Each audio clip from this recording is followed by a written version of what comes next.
huge sigh of relief has come from environmental advocates following the decision to stop the construction of a controversial five-star hotel on one of Greece's most iconic beaches, famously known as Milos's Moon Beach.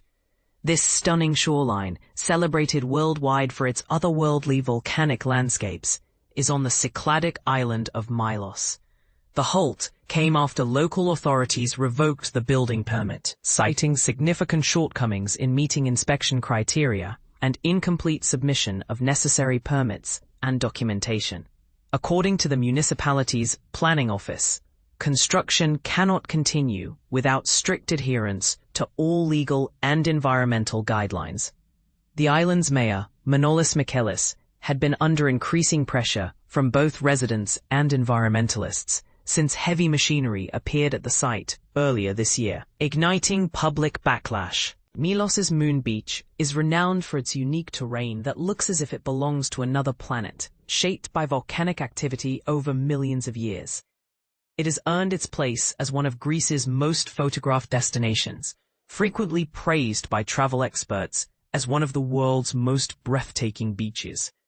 The proposed hotel was designed to blend dramatically across the pumice-white, rugged landscape, featuring pools and cave-like villas overlooking the mesmerizing turquoise waters of the Aegean Sea. However, for many locals and conservationists, this project had become emblematic of a much larger and more troubling trend: rampant, unchecked development that threatens the delicate ecological balance of Greece's islands. Dimitris Vianos, a professor and head of the Save Ios group, a citizens' organization dedicated to preserving the natural character of another Cycladic island, welcomed the decision, but warned it was just a small victory. "Though this is definitely positive news, it's only a small step forward," he said. "There's massive pressure from investors, both local and foreign, to develop these islands intensively. Currently, about 50 hotels are being built across Milos alone. Tourism in Greece is booming like never before. Last year, the country welcomed an astonishing 36.1 million visitors. That's nearly 4 times its own resident population. This influx has inevitably led to a construction frenzy, which many fear is endangering the fragile ecosystems scattered throughout the Cyclades and other Greek island groups. Driving much of this development boom are both Greek and international investors who, backed by a strong building sector, has been acquiring vast tracts of land in sought-after tourist locations.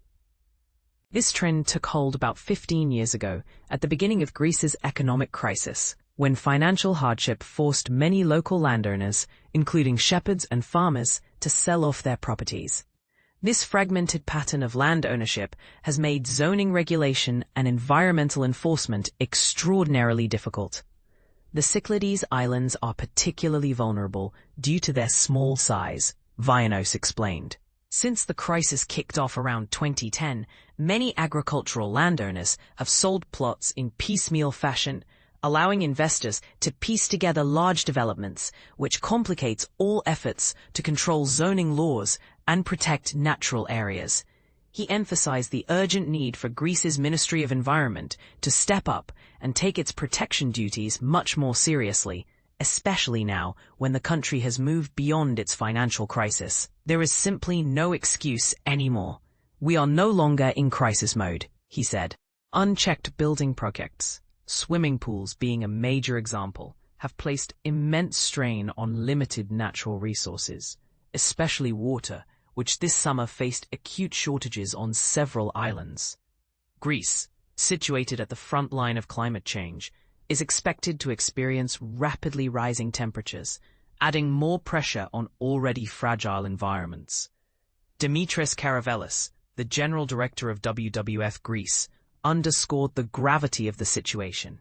Calling the stop on the Milos Hotel just the tip of the iceberg, he warned that the very identity of Greece's islands could be lost if overdevelopment and the negative impacts of uncontrolled tourism aren't reined in. The Milos case is encouraging, but what about the many similar projects elsewhere that without clear regulations and proactive planning, the damage may soon become irreversible? The growing public pushback has seen more grassroots movements emerging to hold local authorities accountable, making wins like this in Milos increasingly noteworthy. At the same time, judicial bodies are becoming more involved, with Greece's highest administrative court, the Council of State, regularly overturning controversial development approvals. Yet, campaigners confess it remains almost impossible to keep pace with the rapid rate of construction, especially in a system where legal processes can drag on painfully. One notable earlier victory came in 2019 in Athens, where residents near the Acropolis challenged the erection of a 10-story luxury hotel they felt violated area standards. The court ruled in their favor, prompting the Culture Ministry to order the removal of the building's top 2 floors.